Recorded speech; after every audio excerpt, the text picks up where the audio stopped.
In Webbed, I talked about how you can toss certain lawsuits if there's a defect on the face of the complaint that makes it impossible to win.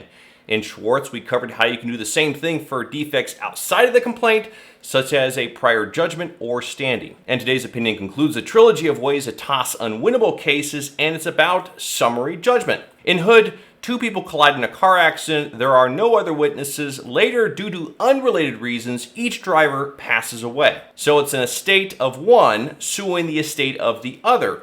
Both file motions for summary judgment, each saying it's a clear-cut case. The judge denies the plaintiffs, but grants the defendants, which essentially ends the case, and the plaintiff appeals. Motions for summary judgment happen after discovery is underway. It's where after investigating the facts, it's clear who the winner is, and spending money on a trial would be kind of a total waste. Summary judgment motions, unlike 615 and 619 motions, can be filed by either side or both sides, like in this case. Now, summary judgment doesn't require the parties to be in total agreement to the facts, only the material ones, which, if true, is fatal to either the plaintiff's case or the defendant's defense. You know, a watered down example would be if I just went and punched somebody, they sued me for breaking their nose, and during discovery, there's no dispute I punch, but there is a dispute over what time it happened.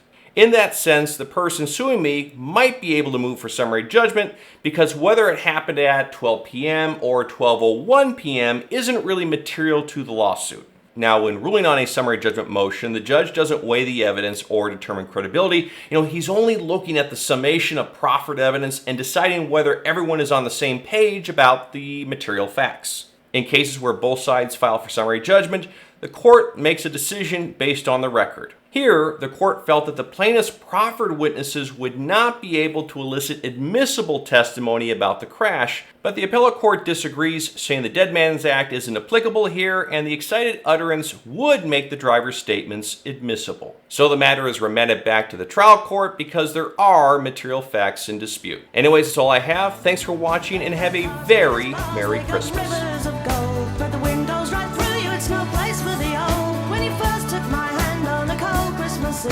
You promised me Broadway was waiting for me. You're handsome. You were pretty queen.